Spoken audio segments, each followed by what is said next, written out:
Hello friends and welcome to Talking with Famous People. My name is Host Eric and I've got this document here called Untitled Document. Probably titled it. That's fine. And it's called Building a Simulation equals Testing a Dynamic System. So we really want to have a model of cognitive functions that is meaningful. We have to have a mechanics to it, a logic to it that would allow us to simulate it. And that means we have to define things in terms of how they operate in a system and define fields and objects and all that kind of stuff. So let's build our understanding from the ground up to get a better sense of how a system works. In order to do so, let's posit that we've been tasked to simulate a system in which agents adaptively behave according to an overarching criterion or prime directive which states that agents behave for the purpose of making expectations and reality conform with one another. Expectation necessitates conditionality. To expect requires that some part of an agent models reality. If I am to have expectations, I must have conditionality. Expecting implies an if-then. For example, if I get a good night's sleep, I'll feel more rested in the morning, states the expectation that sleep causes restedness. It sits atop multiple other unstated expectations. When I go to my room, my bed will still be there. When I lie down, I will be able to sleep. If I go to sleep at night, I'll wake up in the morning. Expectation necessitates representational objects. In order to have expectation, I must have some understanding of how actions create impacts, have some abstract idea of the self as a body that experiences, and also as an agent that makes choices. I need to further have abstract understanding of actions, impacts, and any other element in play on the representational field that might be a component of an expectation. Expectation necessitates sequence. To expect requires that something happen to either confirm or contradict what is expected. Expectation then comes before that which it validates against. This requires at least the sequential passage of time be added as a vector to the system. Or part of the grammar, I guess you'd say. Really. To the grammar of the system.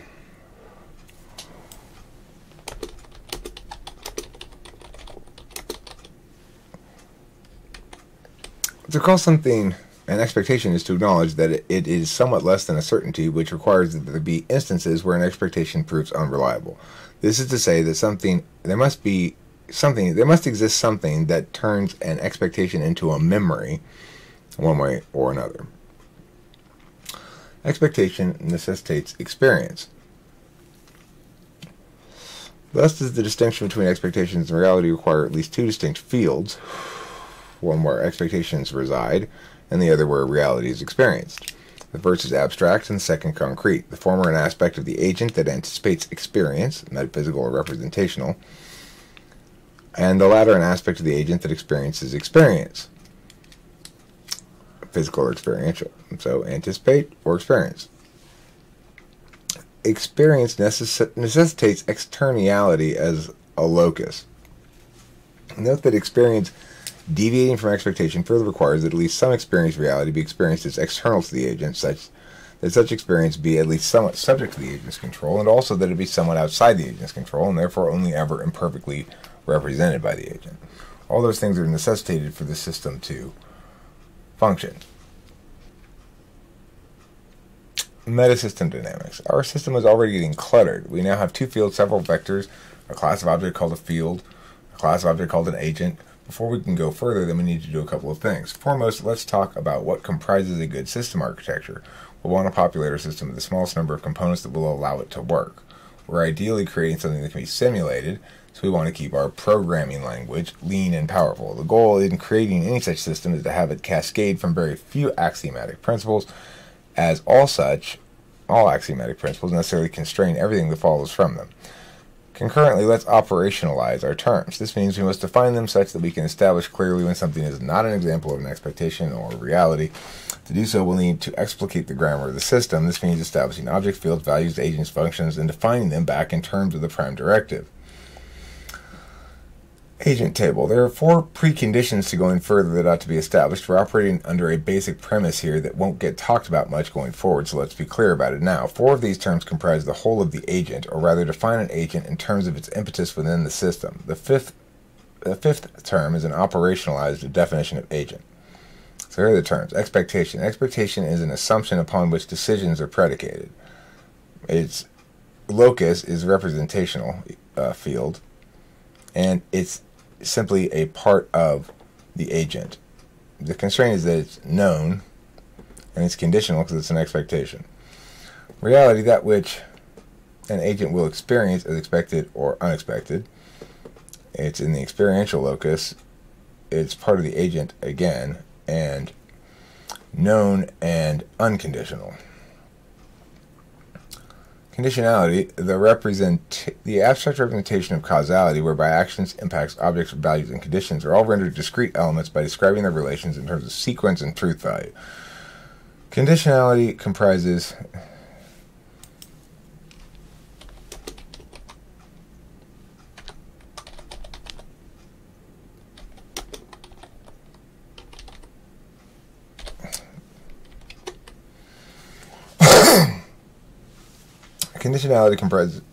in terms of sequence, validity, weight, and truth value. Conditionality comprises the axiomatic limit upon the representational field. To exist on this field is to be conditional.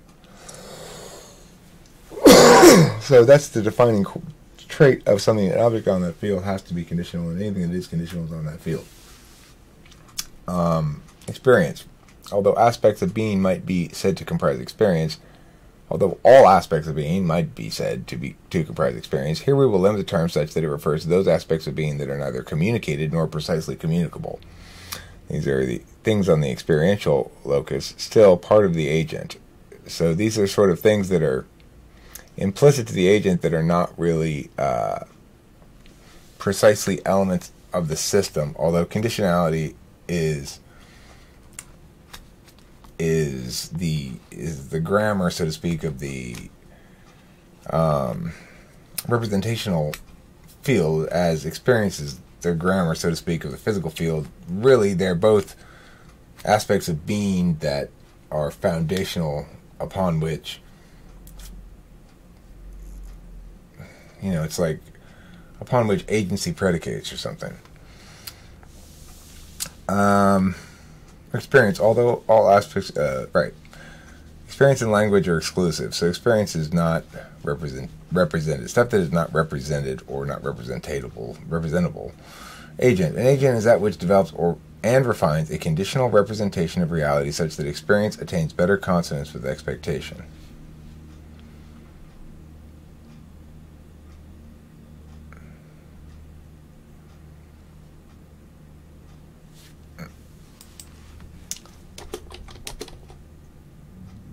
Acts upon reality. Okay. So, system elements, table 1, objects, axiom of attention. This is the main axiom of the whole thing, is that when an agent directs attention towards any element, that is to say any object, agent, subject, whatever, such attention always renders that element into an object on that agent's representational field when that element is not already an object on the field, and always impacts that object when it is.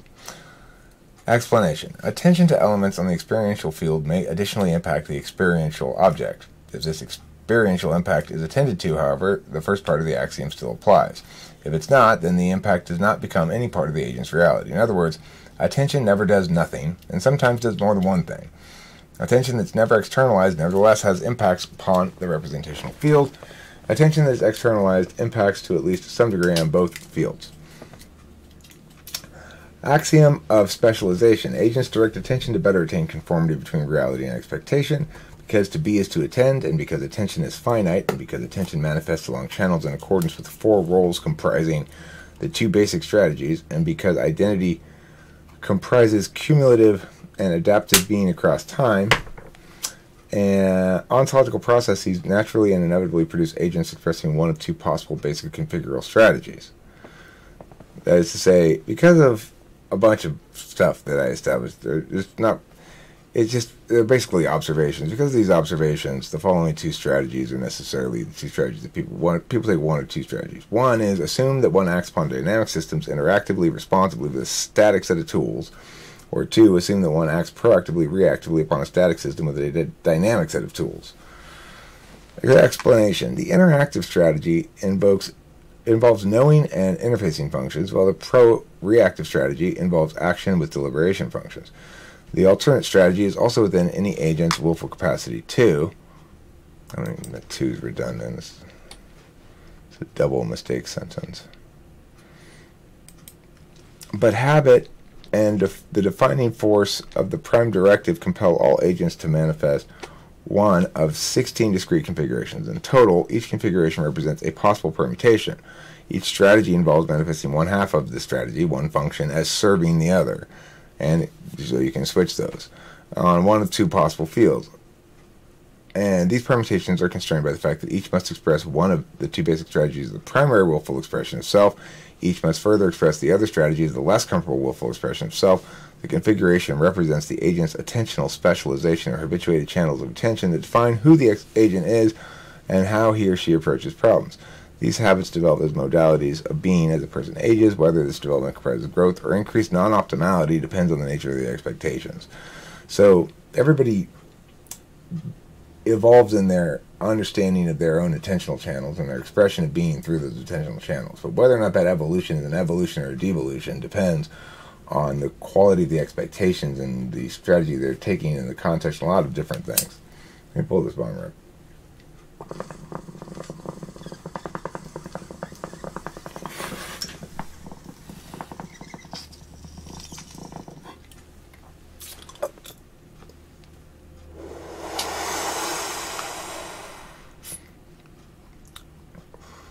Objects, fields, and frames.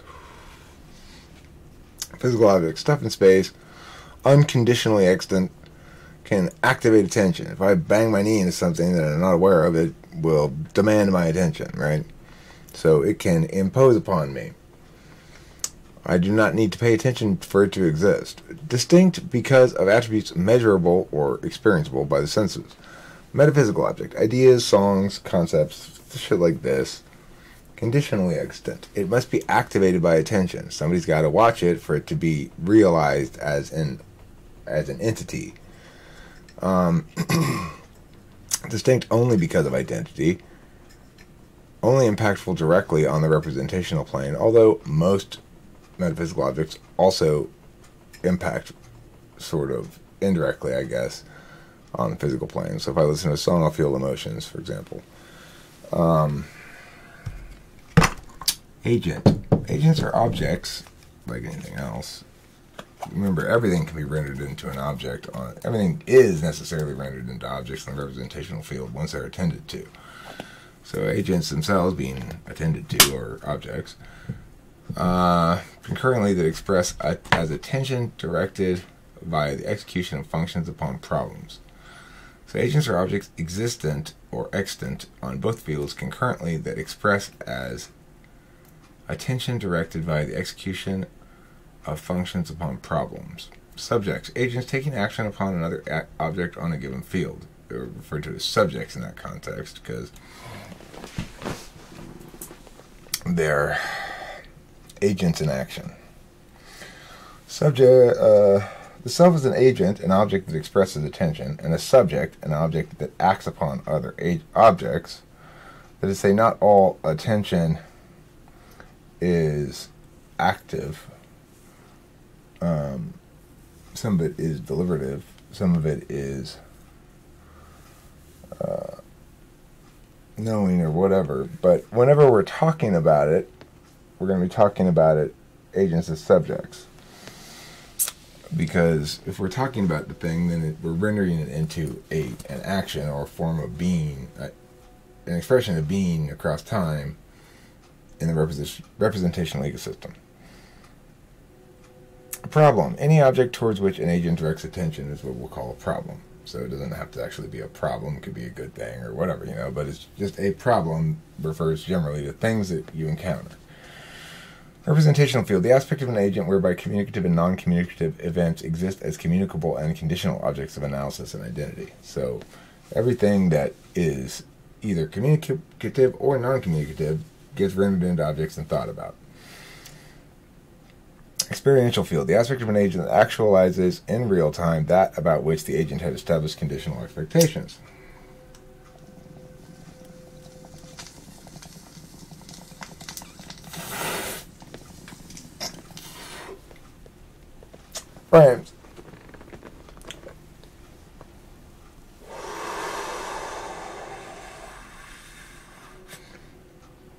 I want to note something here.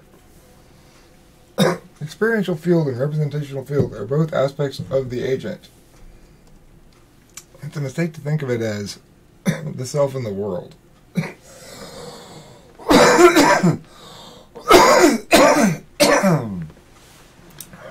It's necessary that we experience the physical external to us, because that's, in order for there to be real-time and causality, it's how it's got to be. If it's not external to us, it becomes conditional or experiential.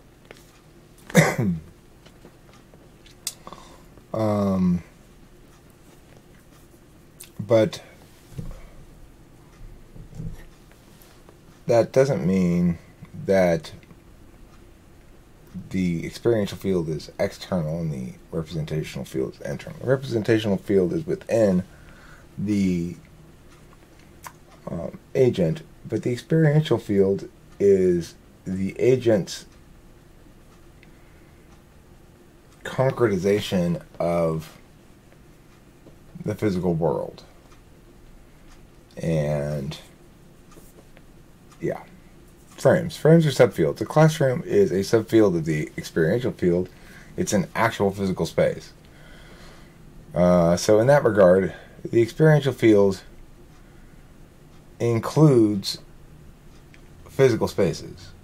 So my body is in part of the one frame of the experiential field. That is to say, a physical space that has qualities about it that I perceive as external to me. A tennis court is another experiential field or physical frame. Personality type provides a subfield or ideational frame on the representational field. So does good table manners. Most of our expectations are assumptions about frames. Functions, value, statuses, and weight. Value. A value here refers to a frame in which statuses are determined and weight is experienced. Values comprise expectational frames which define objects according to the terms of the frame. Because values are ontological frames, they tend to be implicit and unconditional, more at home on the experiential field than the representational one. Which is to say, values are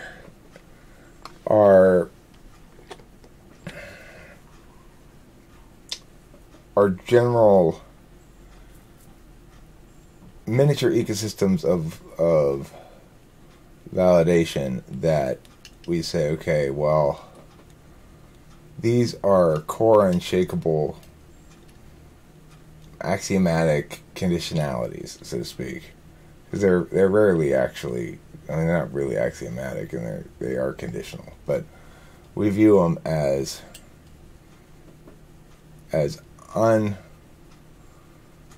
unwavering parts of the self, things that we're not going to budge on. And they're not things necessarily, but for example, I'm not going to budge on what modality is appropriate or acceptable to justify public policy advocacies or something. I'm not going to start going, oh, it's perfectly okay to say, well, but it's really, really important to me, and then we should just go ahead and do it. That would run afoul of my core values, and those core values are related to the function stack, usually more than any particularist elements. So, but it can be certainly informed by particularist elements too. Status. A status is a mantle attached to an object on a representational field. Statuses include true, legitimate, false, cruel, kind, etc. Statuses can only be afforded conditionally, though many of us would argue that many of the statuses we affirm are unconditional. Weight. Weight tells us not whether an expectation conforms with a reality, but rather how significant the conformity is to the agent. Each agent possesses assumptions of varying degrees of importance to that agent. Some divergences of expectations from reality will be minor annoyances, while others will be great tragedies. Weight, like all attended to things, will be rendered into an object on the representational field, which is what I'm doing to it right now. I'm rendering it into an object of analysis and an element of the system. Note, however, it will also be experienced by the agent as a state of distress. I'm not experiencing any state of distress right now because I'm because I'm a deliberator and an actor.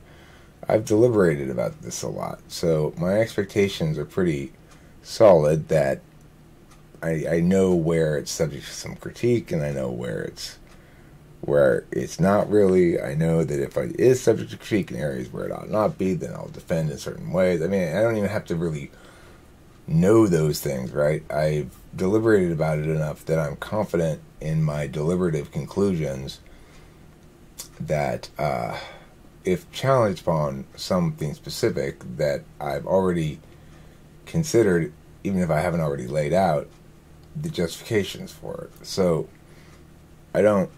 This is taking action in a state of very comfortable expectation for me. You might say it has a lot of weight, that it's very important to me that this thing not be blown up or whatever, but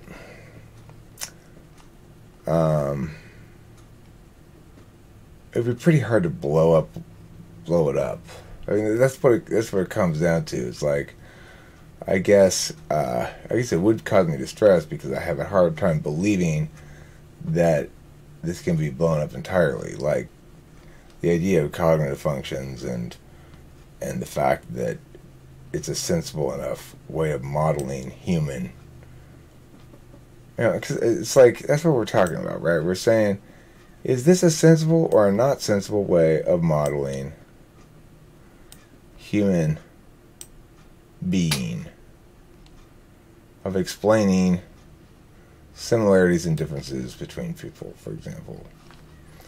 Of categorizing humans. Another way of putting it. I fucked this up when I did this thing.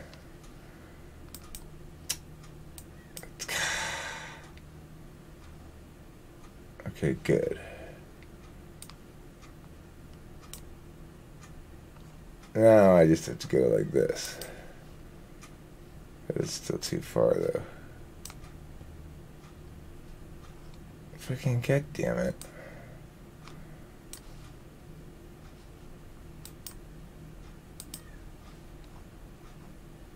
Are the rest of these fit now? Yeah, okay. Meow. I don't want that big gray space. That's why I had it like that. I can't figure out how to split the table on this. Functions. I guess I could just make a new table, copy and paste all this shit in there, but I'd probably lose my formatting. Distress is a state of ontological discomfort experienced when weighty expectations diverge from reality.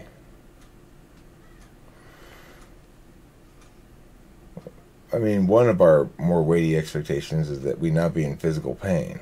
So we experience distress when we are in physical pain because it's like, ow, ow, ow, ow, ow, ow, ow. This reality is not conforming with my expectation. It's kind of like a foundational expectation. We can't change it. We can't change the fact that we expect our body to be more or less comfortable and well and healthy and not burdening us with active discomfort.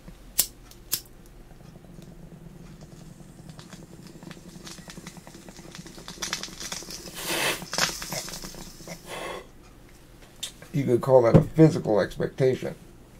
It's an expectation that exists outside of meaning.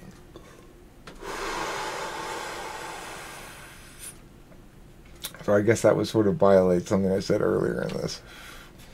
But, maybe it doesn't. Alright, anyway, regardless. Put, action. Action impacts objects on one or both fields. To put, then, means to attend to impacting, either communicatively or physically. It requires, additionally, the action undertaken be expected to produce certain impacts in certain ways. Things like accidentally tripping don't count as actions, though you may trip because you were too active on the representational field to pay attention to the physical field. So action equals testing expectations. And its most basic representations, SE on the physical and NE on the metaphysical. Get. These are basic functions of agents and systems that are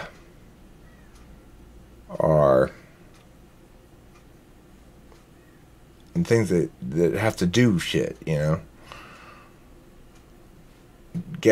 Deliberate. Deliberation decides action either against a disinterested or an interested calculus. To deliberate is to determine the status of a given object. That status will then relate to other statuses so as to suggest that a given action under consideration will produce the unexpected impact. Deliberation, therefore, equals determining expectations. Receive. No. Knowing occurs when a problem elicits awareness of statuses relevant to the problem. That is to say, the relevant status is received by the agent as a determined status, providing definitive guidance.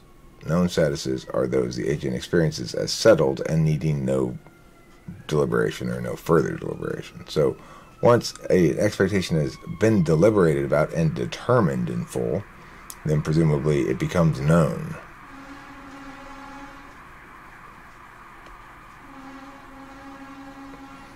Engage. In other words, you use it as an assumption to take further action.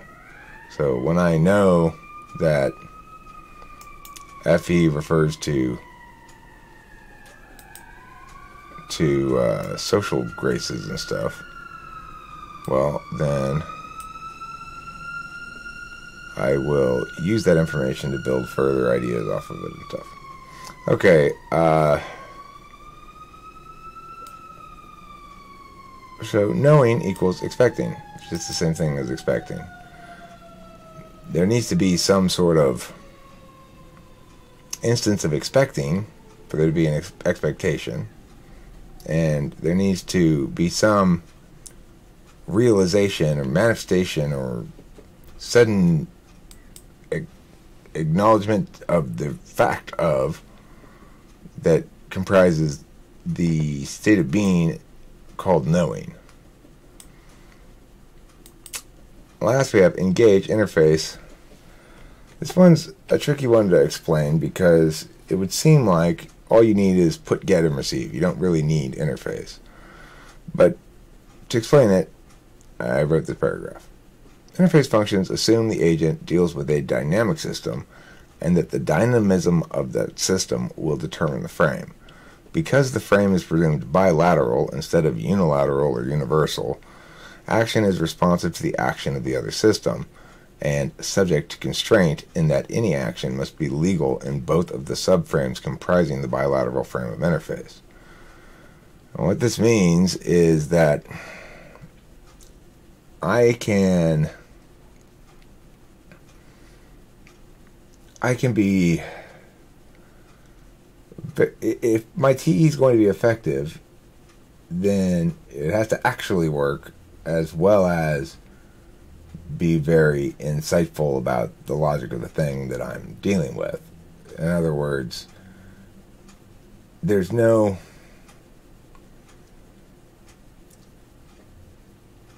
convincing a broken doorknob to agree with you that it's working and have it actually work.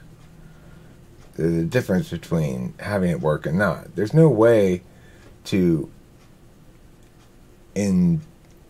insult someone and be very contemptuous and derogatory towards them and not have that impact your feelings towards them in some way. These are interface realities, and exactly how much a given thing is subject to interface, a given interface approach depends on the specifics of the thing. And so you've got to be responsive to what frame the thing is operating in. If I'm dealing with the person who prioritizes getting a lot of respect and being afforded the proper symbols of his station, then I'd probably be wise to interface with that individual very differently than I would a no-nonsense egalitarian in the same position. It's not just the physician, but the individual that have to be accounted for. And so you can only know so much going in. I can only know so much going in what this particular dean of students is going to be like in his approach to problems. And how I'm going to solve my problem is going to rely upon how I interface with him, such that I validate on his common ground.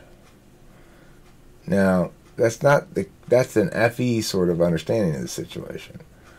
On a TE understanding of the situation, you might say, well,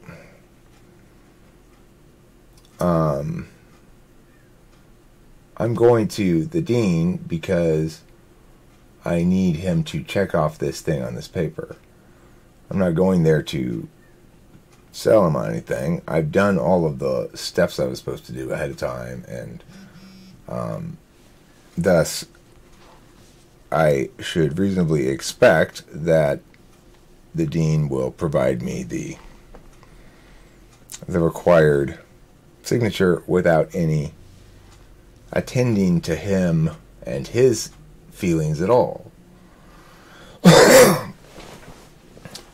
It's both of those are an interface approach to the same problem.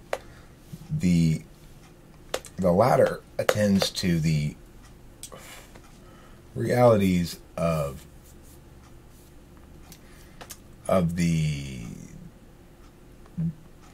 protocol mechanics of the system that it's dealing with, and the other one is responsive to the individual people or the decision makers.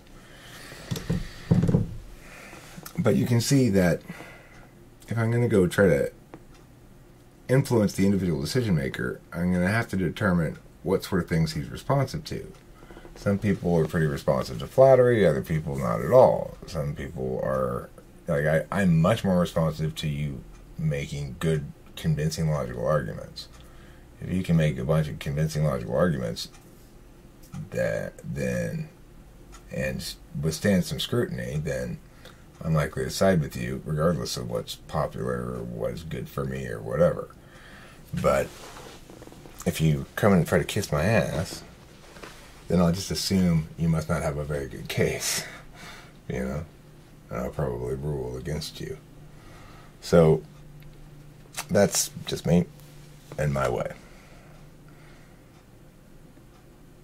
And it explains, though, why interfacing equals aligning expectations with realities.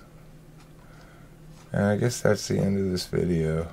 I bet it was super boring. I'm not even going to watch this video ever again. So boring.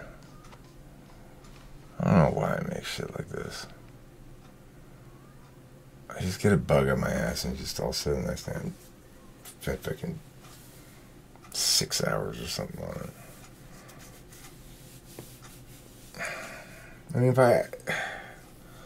what needs to be done, the part, I spend all the time like pre-explanation. What needs to be done is like the mechanics of it, where you go, okay,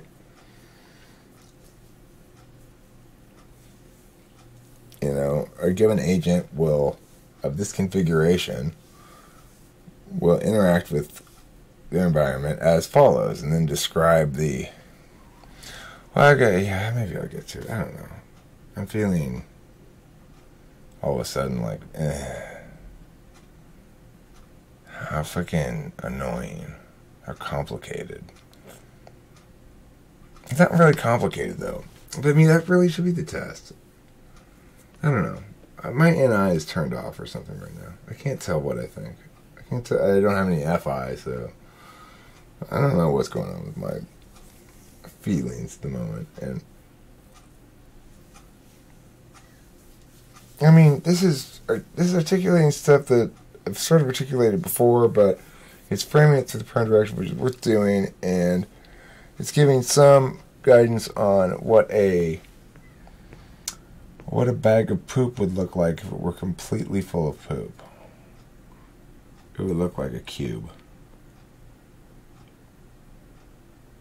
If it were completely full.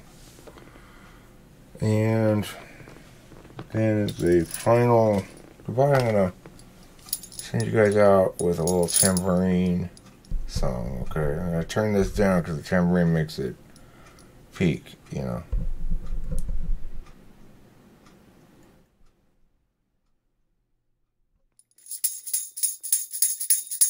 Oh, tambourine, don't forget to eat plenty cheese. Oh, tambourine, tambourine.